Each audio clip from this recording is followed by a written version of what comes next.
Hey guys, how's it going? Onich here, and a very warm welcome to finally a new video on the channel. Now you may be a little bit surprised by seeing that we're playing F1 2017 today, and you're used to, seeing more simulator games, sim games, on my channel. There's a good reason, however, that I'm playing this game. Before I go further into that, I would like to address that there are basically old school videos coming back to this channel. I have decided to start racing again and join two leagues. One of them is the one you're seeing right here, where I'll be giving more information about soon. And the other league is Formula Sim Racing, obviously the league where we participated in 2014, 15 and 16, with the highlight being 2016 becoming the world champion there. So you can expect old school videos coming back to the channel. That is good news. I'll leave the Formula Sim Racing aside. I'll just purely focus on what we're going to see today, which is F1 2017. And the good thing about this is that it's actually being organized by Ziggo. Now, if you are a Dutch person, you probably know Ziggo. It's basically the television company that broadcasts the F1 races in our country. So it's a great initiative by them, to be honest. It's fantastic to be in this league. They pretty much invited 20 Dutch racers, so it's basically a Dutch-only league, and we'll be doing how many races? I think we'll follow the real F1 calendar, something like that. So the season will end in November. There's a €10,000 prize pot in this league. I think it's something like €3.50 per point that you earn. So that's pretty good. But I came back as we are about to start our quali lap here. I came back because I had somewhat of a year where I didn't really do any competitive racing, and I was at a stage in my life where there were a few negatives, and I wanted to get a bit of distraction as well. Wanted to have something that I could be passionate about. As our first lap, quali lap, is immediately a mess up. I wanted to get some kind of passion back in my life. Things weren't going all that well. There were a few negative things. I wanted to have some kind of distraction, and I thought, why not go back to racing? So here we are. Now the funny thing is, for this is basically a PlayStation 4 league, and my wheel that I have doesn't work with PS4, so I had to get a new wheel. But there was one problem with the wheel, and that is being shown here. It basically disconnects in the middle of the qualifying session, and that means a retirement. Now the funny thing is, it's a T300RS, the wheel, and I received it on the day of race day itself. So I had really limited practice, and I really thought that I would be way off. But actually, seeing the qualifying times, people were doing low 21s at the front. I'm not saying I could have gotten pole position here, but I think I would have been able to at least get a 21.4. So that gave me a lot of confidence actually for the race. I thought the race pace isn't too bad. But then again, you're new to the game and you aren't used to everything, and so you make dumb mistakes. And this is absolutely one of them. A drive-through penalty because of a false start. How stupid can you be? And you know what? Keep watching this video, because there is quite a bit of a surprise actually in this video if you watch it until the end. But at the end of this race, I don't know whether to feel embarrassed or whether to think or whether to laugh about it, basically. Anyway, first lap, I know we were starting from the back, and again the qualifying times really gave me quite a bit of confidence. I was like, hang on, I'm not that far off the pace. I started on the super soft tire. I think this is a 2-stop race if I'm not mistaken. I think it is.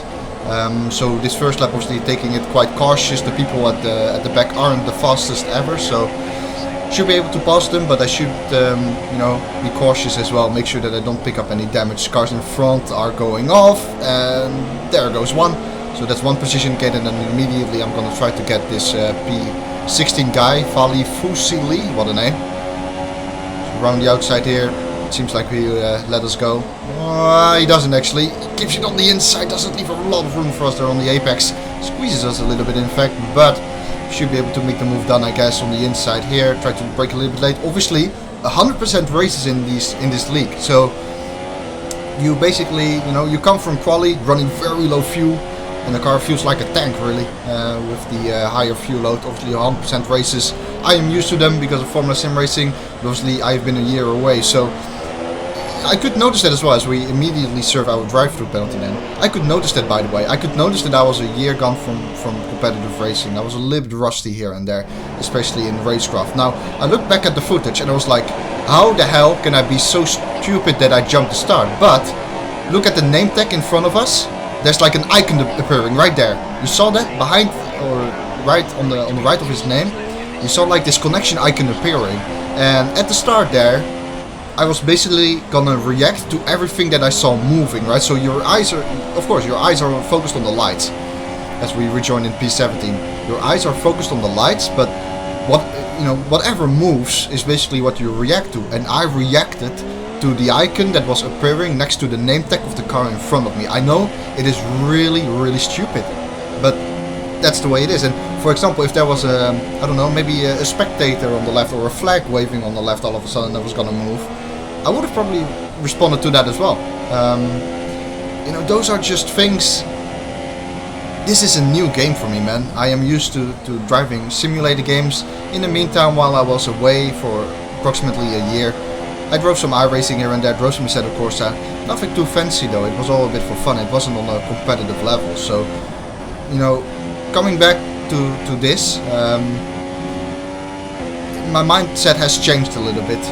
I'm not as a competitive person as I was before. I just hope to have some fun, and considering the reason why I came back to racing, which was because I wanted to get a passion back again, I wanted to have some fun back, a bit of distraction for the other things that are going on in life. I just want to have a bit of fun as well, and that was the main priority. I'm not as competitive as I was before. Maybe that will return. I somewhat hope it will return because I really enjoyed being competitive and doing well. But coming back to the main point here, I am not used to driving in these games again. And the thing with Codemasters games, they usually have some kind of, they have a few glitches basically that you need to know of in order to take advantage of them, or it's like handy to know them. For example, I think there's a glitch where if you leave the race in lap 1 or something like that, there's like a slipstream glitch. So you don't get any slipstream and you also don't get any dirty air. It basically disappears, which is quite funny. But apparently that's a glitch in this game. And I think people did leave actually in this race at the end of lap 1 or at some point in the race, which caused the slipstream glitch. Bit wide here. Again, it was a little bit sloppy. The day before the race, I did 20 minutes of practice on the PC. Then I bought the game for the PS4 on race day, and I received my wheel on race day. The preparation wasn't great at all, and that's why I didn't expect to be on the pace, which is actually, that's why I was surprised that people weren't doing 20s in quali, because I definitely expected people to be at least like 8/10 faster than I was going to be. But it wasn't really the case, which is good news. And here as well in the race, we are seeing fastest laps, 26.6s of the people in front. They're obviously on the ultra soft tires. Having said that, they are obviously starting to wear quite a bit as well, compared to our super softs. But let's see what we can do then. We've currently got a 27.4 on the board. This is lap 4 of the race, obviously, 100%. And I somewhat started with an under-fueled car, so we have to do some fuel saving at some point in the race. But 27.0, okay, so people in front were doing like 26.7, 26.6, something like that. 27.0, 3/10 of the pace on the super soft tire. It's not too bad, although having said that, the ultra soft tire is starting to wear now, so that compromises a little bit. But still, I really thought that pace-wise, let's put it like this, I wasn't as far off as I would have expected, and also knowing how limited running I had, and I had a new wheel where I had to get used to, it wasn't too bad. The hardest part for me to get used to was the pedals actually. I usually drive with a load cell brake on the PC with simulator games, and the T300RS didn't come with that. It came with a, not with a load cell brake, but with a, what's it called? I don't know actually what it's called again, but you know what I mean. It doesn't measure the amount of pressure you apply on the brake, it measures the travel distance that you basically apply on the brake pedal. So last time we did a 26.8, think previous lap was a 26.9 if I saw that correctly, and we're closing back up to Vali Fuseli. So we almost made up our drive-through penalty already after 7 laps, 6-7 laps, not too bad. It shows that the pace is relatively good, and again that's a good prospect I think for the remainder of the season. For next race I can definitely prepare a little bit more, and hopefully I can battle at the front. I mean, that would be nice, man. It would be awesome. A bit of a battle here with Vali Fuseli, but seem to be able to get through right here on the inside without any problems, and yes, indeed that is the case. So up to P15, then a very long way to go before we obviously reach the points. But you know, let's go for it. Keep our heads down and then see where we end up. I will give a little bit of a spoiler. Do not click the video away just yet, because we're absolutely not done with this race just yet. 100% race, a lot can happen.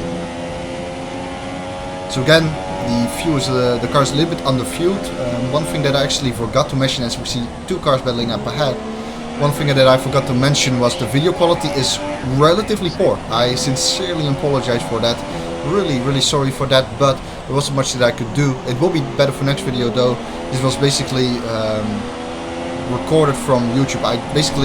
This was basically a live stream, let's put it like that. This was a live stream that was streamed to my YouTube channel. It was on private because due to the regulations of the Ziggo competition, you are not allowed to live stream your race because they are afraid it will what's it called, what's the word here, they are afraid that people will go away from the official broadcast to you know, for example my point of view or someone else's point of view. So they will lose viewers because of a bit of an off-series moment there, nothing too major though. So I cannot live stream the races, but this was basically a live stream that you're seeing right here. That's why the quality isn't as good. I'll make sure that I buy some, I don't know, some kind of recording device for the PlayStation so the quality is better. If you have any suggestions, by the way, on what I should buy so that I am able to record footage from the PlayStation, then please do let me know, because I'm quite a noob in that area. So yes, the races are officially being broadcasted. They are being broadcasted on Twitch, I believe. The Twitch channel is called Ziggo eBattle, if I'm not mistaken. So we are battling here on the outside of this mustache guy. Not gonna work though. So we have to try to undercut, maybe on the inside here. Nope, that's not gonna work. Let's keep it clean here. But I'm definitely in attacking mode, aren't I? I'm sorry. It sounds cool, aren't I? But no, it's aren't I. The RS is enabled, of course, but nothing going to happen right here, I don't believe. So car behind now just came out of the pits. He's on the super soft tire. We're in P12. Starting to make up a few positions, but obviously people have pitted already also. Now the official broadcasts I was talking about, they are in Dutch. So if you're a Dutch viewer, feel free to watch the official broadcasts. They are being broadcasted on Wednesdays in the evening. Even if you are, I don't know, from Germany or you are from England or whatever, and you want to have a look at the broadcast, feel free to do so, but I can guarantee you won't understand much of the language. Let's focus on the race though. There was a lot for me to explain, obviously. This is a new series on the channel. I've been away for roughly a year from competitive racing, so a lot that needs to be explained. A little bit of squeezing here from the mustache guy. I'll just call him the mustache guy, I don't know why. A bit of a different line through here. Better exit, hopefully. No, a bit of an oversteering moment there. Have to back out of it. But there's a major battle here, and obviously the car from behind is on fresh tires, and he actually goes for a dive one, and he goes too deep, so we take 2 cars in one. There we go. Almost being touched, but we make that work somehow. Bit of a, you know, impatient move, I guess, from Vettel. That's the name of the guy, Dennis _ Vettel. I guess he came out of the pit lane, thought he had fresh tires, and didn't want to, you know, get stuck in this battle, which I can understand. But a dive bomb like that, well, 9 out of 10 times it doesn't work, and that was definitely one example. And then this here with Xavi, who squeezes me on the apex, and actually I get a penalty for that. I thought it was a little bit unfair, to be honest. I think I was properly alongside going into turn 1, and Xavi simply squeezed me as if I was not there. He took the apex of the corner as if I was not there. There was no room being given, so I didn't see any other option than going onto the grass, and it actually gave a time penalty, which in my opinion is quite unfair. But you know, you have to deal with it. Keep your head down. At the end of the race, you can protest. You can go to the stewards and ask for a penalty removal. If, you know, if we finish within 3 seconds of the car in front, then I might do that in order to gain that position, because in my opinion that was a bit of an unfair penalty. I couldn't have done anything else there. Xavi turned into the corner as if I wasn't there, so whatever. Keep our heads down. Lap 15 of the race, still a long way to go obviously.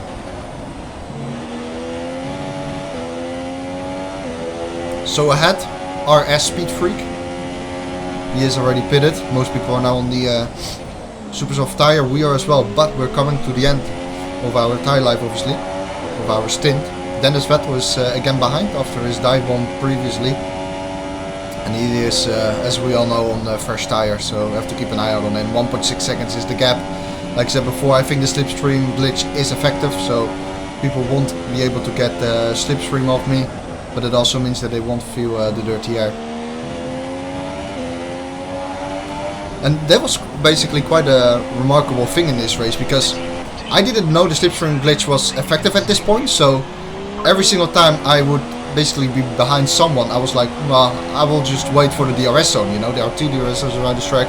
One of them is right here, one of them is at the end of the exit of the second corner that we are approaching now. Vettel behind is doing the fast lap of the race. I should call him Dennis, by the way. That's a bit better, I think. Dennis is doing the fastest lap.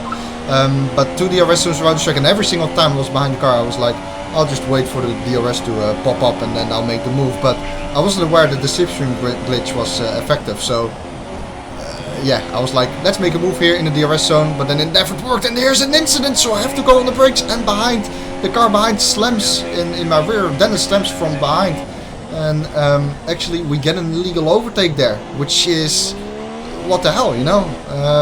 I don't see how that was an illegal overtake.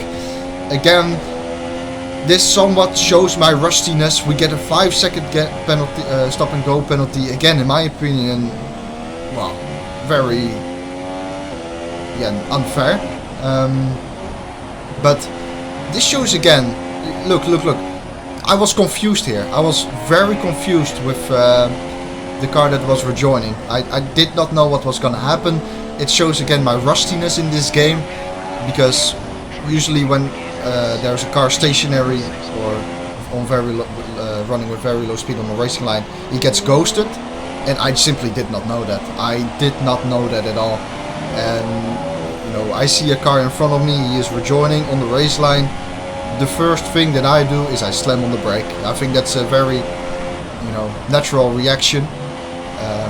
But you know, you have to understand as well, in this game cars can ghost. So I slammed on the brakes there, and it's very unfortunate, but actually Dennis behind couldn't avoid us, and slammed into our rear, into our gearbox, and lost a piece of his front wing. I feel very sorry for him, to be honest, because I don't necessarily feel very guilty, because I think I did the right thing. I see a car in front that rejoined on the racetrack. I slam on the brake, obviously, not knowing he was ghosted. But you know, Vettel or Dennis behind was a victim of that, and well, I feel quite sorry actually for that, because it somewhat ruins his race, obviously. The bad thing for us, the bad news for us, is that we actually get a 5-second stop and go penalty that will be added when we are going to pit, which is very soon, I reckon. We have been running on this set for roughly 20 laps now. This could actually be our in lap. 20 laps on the super soft, then maybe 22 again, so that makes lap 42, and then we do 16 laps on the ultra softs at the end. I think that's a good strategy. Maybe we can even stretch the last ultra soft stint to 18 laps, so we can do another 20 laps on the super soft now. We'll see what we do. We're coming into the pit lane, taking it very, very cautious. I did not practice this. You saw how slow I was coming into there.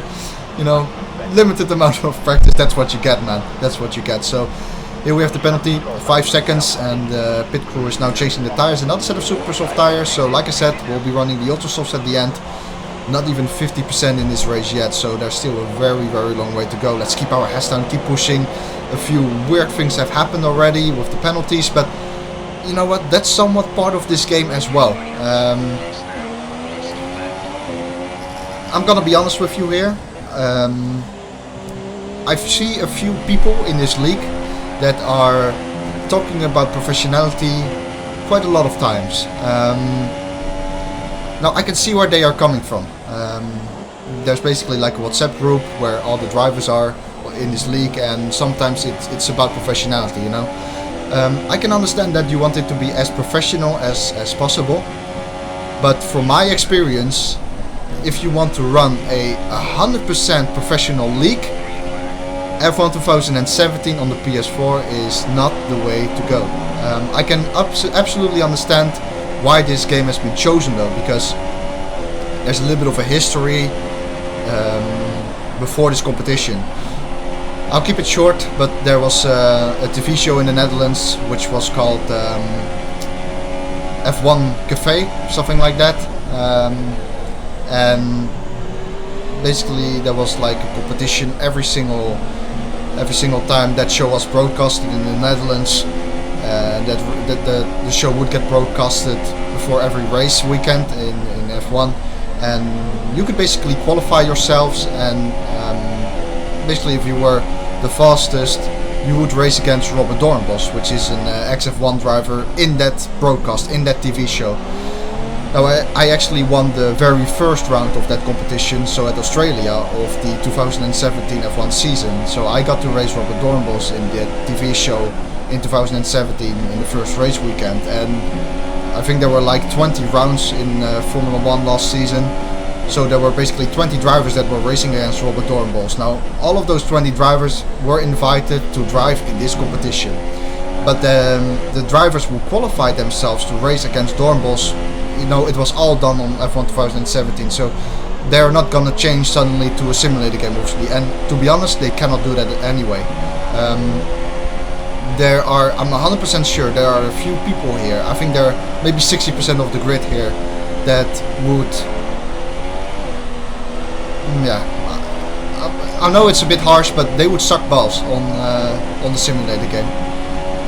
So this game, it has some weird stuff, man. You know, sometimes cars are glitching or ghosting. There are a few weird glitches, so you are never gonna get 100% professional league on this. What you can expect though, obviously, is 100% professionality from the drivers, and I think that's something that you should purely focus on. But in my opinion, ooh, there's the car in front, makes a bit of a mistake in the very fast left-right chicane, so we get past. We're in P7 by the way, so we're doing pretty well here, lap 31 of the race. Coming back to that point though, I think this competition would fit perfectly with something like R Factor 2 or even Assetto Corsa, although I'm not an Assetto Corsa fan. But at the same time you have to accept and understand that they are driving this on the PS4 on F1 2017. It may not be the most realistic ever, but you know what, I get a lot of fun out of it, and I think that's what counts most. But you know, it's a bit hard probably to understand my point of view if you are used to this game, but I have been driving with Codemasters games in 2011, 2012, 2013, and then I decided to, you know, go into the simulator stuff a little bit more. And to be honest, that's where my heart lies. My heart lies with simulators. I enjoy them much more than a game like this. But anyway, that's another subject. But from my experience, if you want to run a highly professional league with high standards, good broadcasting, then in my opinion a simulator game like R Factor 2 is the way to go. But again, I can completely understand that they are going with F1 2017 on the PS4, but as a driver then, you do need to accept the flaws that the game has. It has some weird glitches, like I said. There's a little bit of lag here and there as well. It's not the best game ever in order to run a 100% professional league. But you know what, you have to, in the Netherlands we say je moet roeien met de spanen die je hebt, or something like that. It is probably wrong, but it basically means you have to make out the best with the things that you have. And this game may not be the best, but as a driver and as a competition, as an organizer, I still think you can get something beautiful out of this competition. Yeah, with a lot of with a big audience. Let's put it like that. A very long discussion, but I do think it is quite an interesting topic. But But again, my heart lies with simulator games. That's what I enjoy most. And so maybe I'll put a little bit less effort into this competition compared to Formula Sim racing. We'll see how it goes. Anyway, again, a lot of explanation. I promise that for the rest of the season I won't talk as much off topic as I do in this video. This is the first video, a new series, so there's quite a bit to explain, obviously. Anyhow, let's start to focus then on the race for the last 21 laps. We are currently in P5. I wasn't sure at this stage whether this was my effective position, so I wasn't sure whether people were still yet to pit and how many people were still yet to pit. I am sure that I still have to pit for these ultra soft tires, and we'll be doing that in the, well, I would say within the next 5 laps, something like that. Skatey ahead then, P4 ahead, P6 Flying Dutch Roger is behind. Let's see what we can do. We have DRS, obviously the slipstream isn't really effective here because the slipstream glitch is enabled, or effective rather. So again, I was like, I'll just wait for the DRS zone and then I'll overtake them. And then when I came to the DRS zone, so for example like right here, I was like, why the hell am I not gaining? You know, obviously I'm in lean mixture right here because I was already sure that I wouldn't get by. The whole time I was like, I'll just pick up the slipstream, I'll open up the DRS, should be an easy peasy move, I'll go to rich mixture. But I wasn't aware that the slipstream was simply not there, so every single time I was like, let's go for an overtake, but it never really was there. So then you need to find different places on the track to do it. Maybe right here, having a look on the inside of turn 9, that's not gonna work. I have to back out of it, but the pressure is on the kettle, as we say it in the Netherlands, for Skatey. And we're on the outside here. We had a better exit out of turn 10. On the outside here, is that gonna work? Well, Skatey actually backs off, so well, there we go. P4 that is. And is the podium within reach? I guess not. I guess not. Kals is ahead, P3 for him, but the podium seems to be out of our range. You never know though, so keep pushing. 20 laps still to go, and then I do something stupid and I have a time penalty. Well, fantastic. That can happen, I guess. It is a fair penalty because I did extend that corner there. So 3-second time penalty, I'll accept that, and we just have to keep on pushing. 22.7 to the car ahead. I know that I still have to pit, so it seems like P4 is pretty much the maximum that we could still get out of this race. Lap 39, let's see what we do. We stay out for now. There are still 21 laps to go in this race, but Skatey behind, I think, has pitted. Has he? Yes, he has. So Skatey is in the pit lane right now. I reckon he goes for the ultra softs. So Skatey will be doing 18 laps on the ultra soft. And now I was like, what do we do here? Well,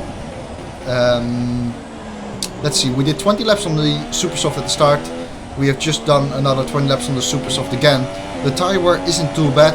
So I thought 18 laps on the ultra soft. It may be a little bit of a stretch, but obviously the car is pretty light as well, so we should be able to make that work. I thought Skatey is probably going to go for an undercut.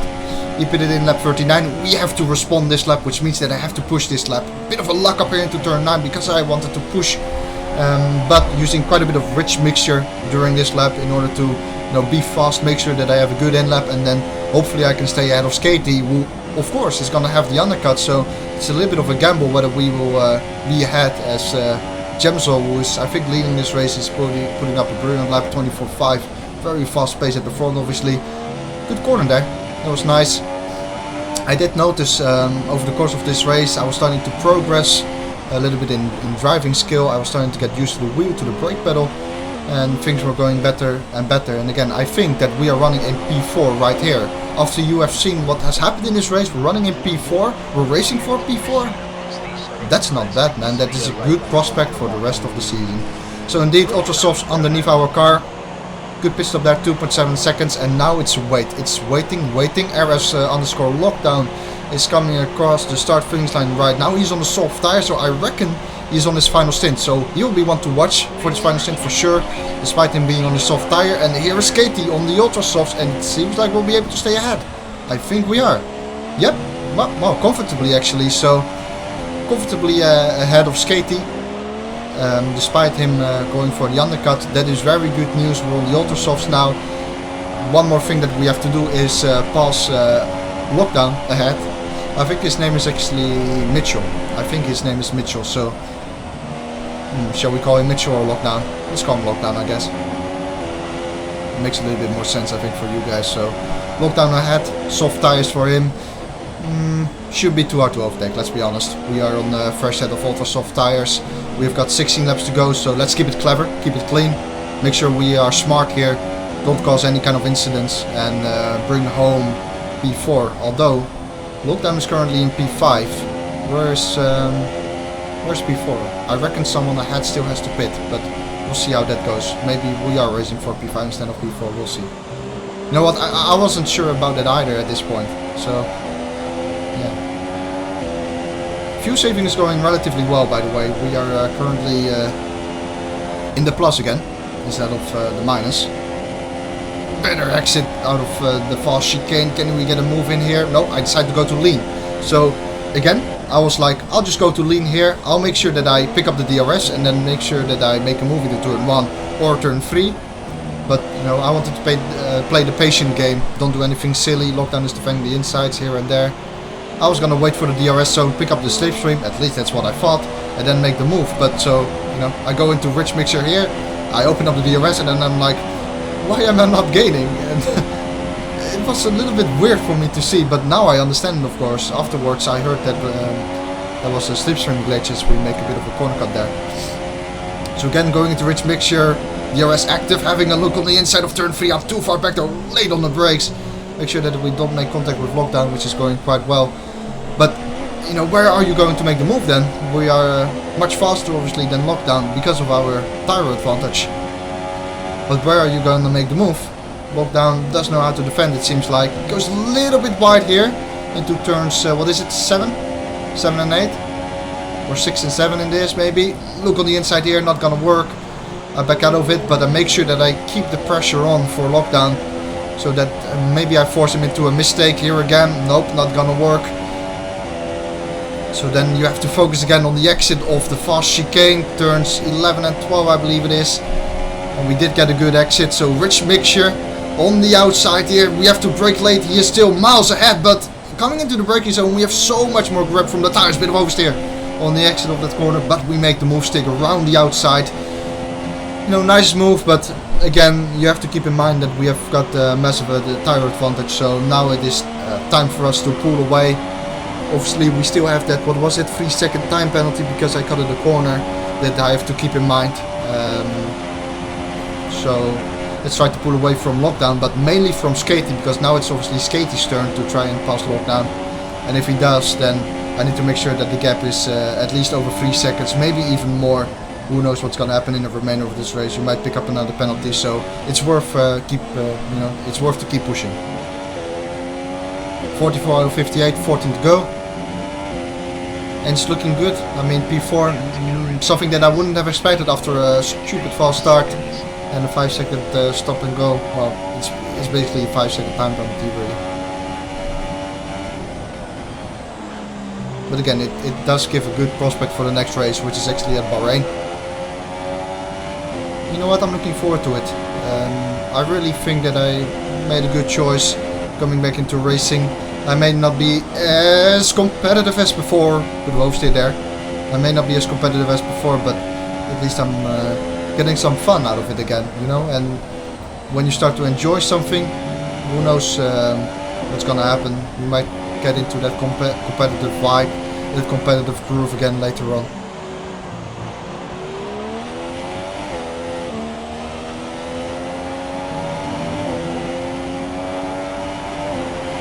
Right, lap 45 then, 13 to go, 124.5. Despite the mistake that we had, seems like Skatey has managed to get by Lockdown as well. So Skatey is now behind.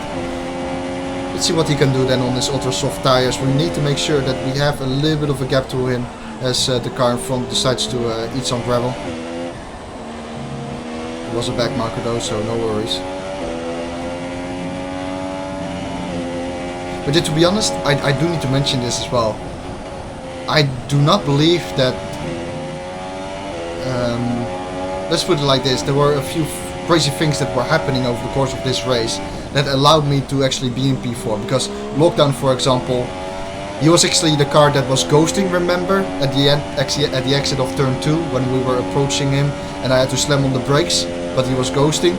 That was actually lockdown. So if it wasn't for that incident that he had, he probably would have been ahead of me anyway. So this P4, you know, it's nice, but maybe we should have been P6 after you see what has happened to us. But you know what, in these 100% races a lot of things can happen, of course, so you know, I'll take it. But at the same time, it shouldn't have been a big surprise if we did finish in something like P6 maybe, if the cars that were originally ahead of us didn't have any incidents themselves.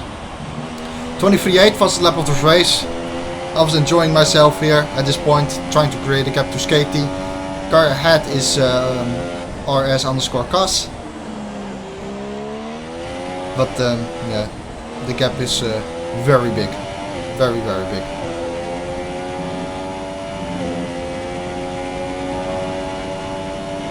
.2 seconds, there we go. So again, the purple first sector. Again, I was enjoying this, trying to pump in these few fast lap times, but you know, maybe these super soft tires, or these ultra soft tires maybe last for about you know, 4-5 fast laps, and that's really it. And we are on these tires already for approximately 6 laps now, so there isn't much more that we can get out of these. I think we're still setting purple sectors, but the gap to Skaty is already 3.3 as well. After this lap, I'll probably, you know, bring it down a little bit again, try to preserve, save the tires, try to save a little bit of fuel, and bring it home, bring home P4, and then I have nothing to complain about, really. Coming P4, after you see what has happened in quali, after you see what has happened in the race, I cannot complain. 23.8 on the board, we bring it down to 123.7, and you know what, that was really it. I mean, there was no point for me to push any further. At this stage I was gonna save until the end of the race, save the tires, save the fuel, and well, nothing happened really in the meantime.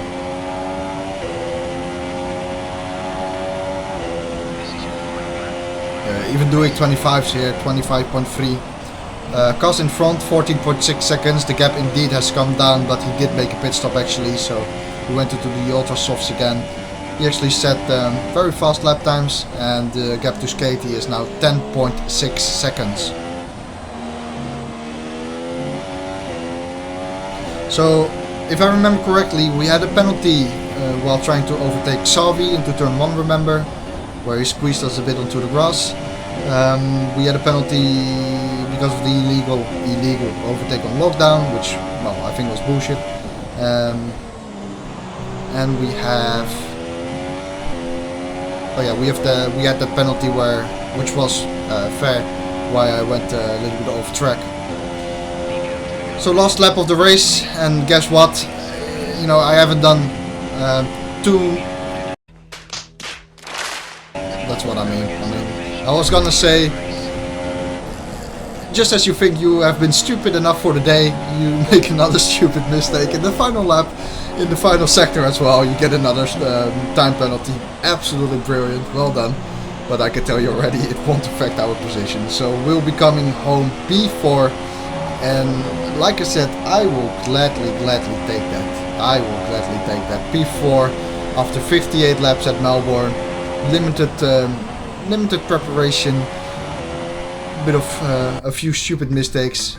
Still P4, not too bad. Look at the penalties that everyone got, by the way. It is quite insane.